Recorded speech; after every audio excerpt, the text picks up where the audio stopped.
नमस्कार दोस्तों, फिर से आप सभी का स्वागत है हमारे चैनल में। दोस्तों, मैं एक एक्सपीरियंस शेयर करना चाहती हूँ। मेरी क्लास में एक लड़का जिसने होमवर्क नहीं किया था, तो मैंने जस्ट उसको पूछा कि आप ऐसा ही काम करते रहोगे तो आगे क्या करोगे, आगे क्या बनोगे। तो बच्चे ने सीधा साधा जवाब दिया, मैं तो नेता बनूंगा। और बाद में जब उसको पनिशमेंट मिला था, क्लास के बाहर खड़ा रखा था, तो कुछ भी असर उसके ऊपर नहीं हुआ। उल्टा मैंने ये सुना कि वो अपने फ्रेंड्स को बोल रहा था कि आज तो मैंने क्लास से वॉकआउट कर दिया। और जब ये वर्ड मैंने सुना तो मेरी ट्यूब जली कि ये वॉकआउट वर्ड कहाँ से उसको मिला। हमारे जो सांसद वॉकआउट कर देते हैं जब सेशन होता है तब, और जो न्यूज़ में देखते हैं बच्चे, वो किस तरह से अब उन्होंने सीख लिया है। क्या आदर्श हमारे जो मेंबर ऑफ द पार्लियामेंट है हमारे बच्चों के सामने रख रहे हैं, ये सवाल मेरे मन में आया।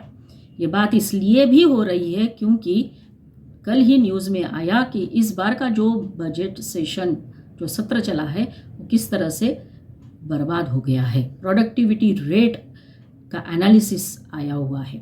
तो सबसे पहले अगर हम बात करेंगे कि अगर ऐसी एक नौकरी जहाँ पे लाखों की सैलरी, घर, बंगला, गाड़ी, नौकर चाकर, सारी लग्जरीज हो, लेकिन काम नहीं करना हो, तो सबको चाहिए होगी, है ना। हमको भी चाहिए, आपको भी चाहिए। बिना काम किए लाखों की सैलरी मिले, सब कौन ना बोलेगा। और किसी को जवाब नहीं देना है।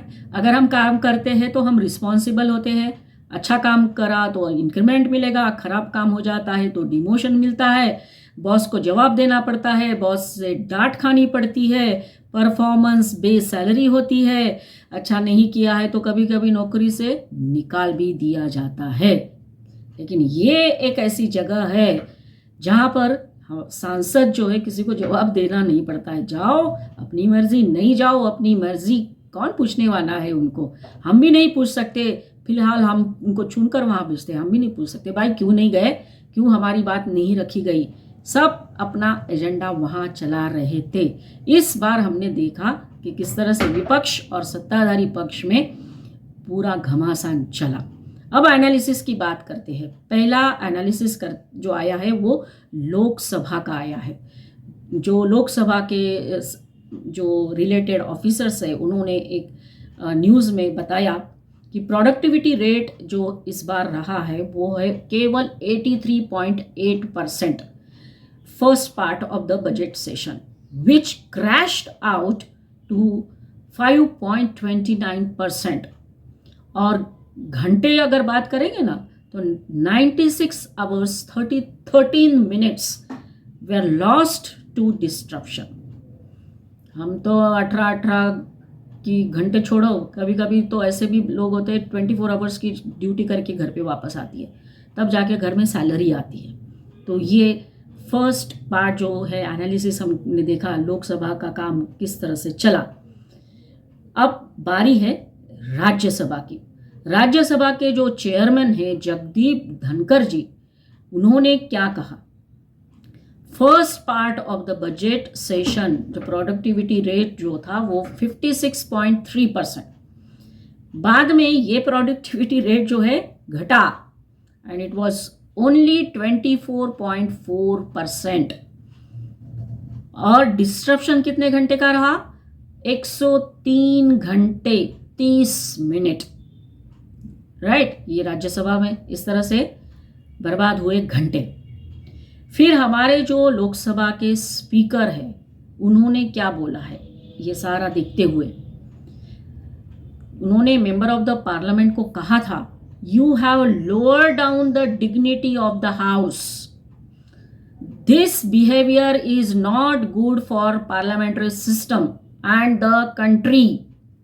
उनकी बात तो कोई सुन ही नहीं रहा था जब हमने देखा टीवी पे। वो बोल रहे थे लेकिन, और सारे वो जो सदस्य है वो अपना अपना नारा क्या बाद में पेजेस फेंक रहे थे, कुछ वो बैनर, फ्लैग बैनर जैसा भी फेंकते हुए हमने देखा। भाई पार्लियामेंट है, कोई मच्छी बाजार जैसा तो नहीं है।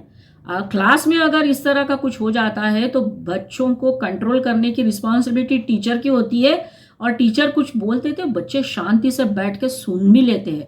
यहाँ मेंबर ऑफ द पार्लियामेंट को देखा हमने किस तरह से हंगामा कर रहे थे। और बाद में जाके जो स्पीकर है उन्होंने ये भी कहा है कि dignity of the house has to be maintain. कितनी मेंटेन हुई ये भी हमने देखा।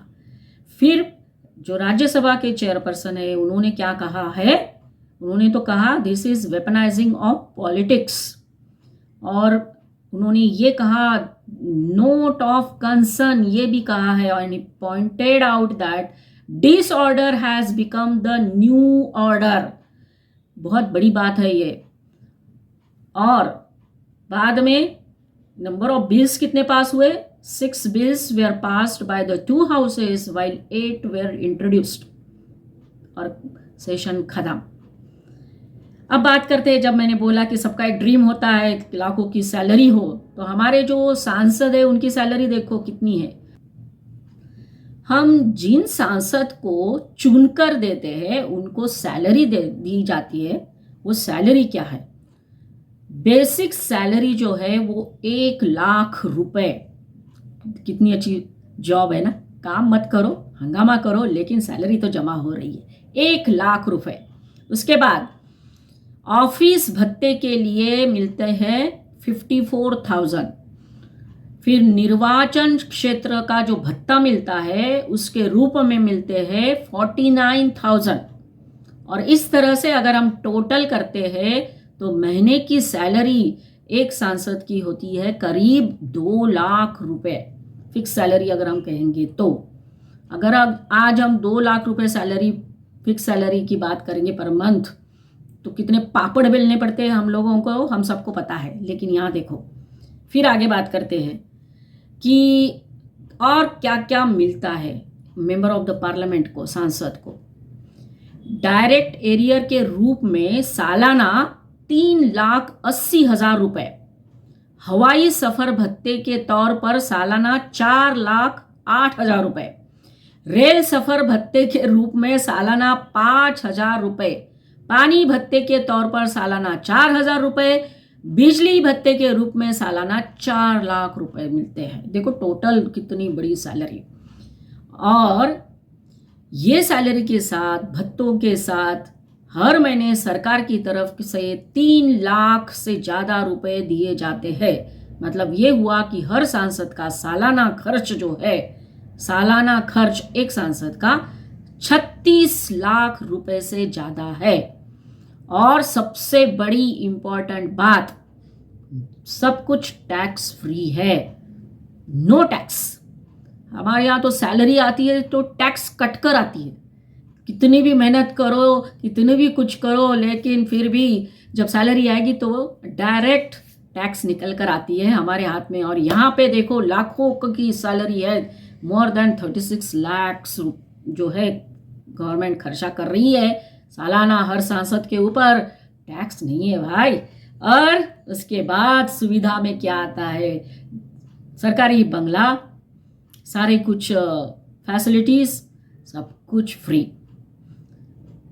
इसका अगर इक्वल टू उनका परफॉर्मेंस अगर हम देखते हैं, अगर हम उनको जवाब मांगेंगे कि भाई आपने हमारे क्षेत्र के लिए क्या किया, कौन से सवाल उठाए, तो आंसर में क्या मिलेगा? सब कुछ भी नहीं मिलेगा, ज़्यादातर कुछ भी नहीं मिलेगा।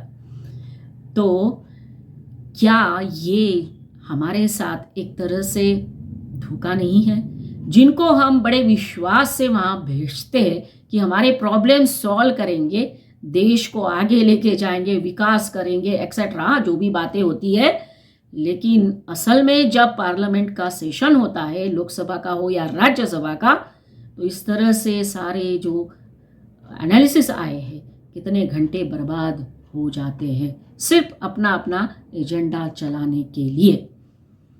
हम वोटर्स, हम नागरिक बस सोचते ही रहते हैं हमारा नंबर कब आएगा, हमारे सवाल कब पूछे जाएंगे और हमारी समस्या कब सॉल्व होगी। तो आज की बात इतनी ही। आज का वीडियो पसंद आया हो तो ज़रूर लाइक करिए, शेयर करिए, मेरा चैनल सब्सक्राइब करिए। अगले वीडियो में फिर मिलेंगे कुछ नए टॉपिक के साथ। धन्यवाद।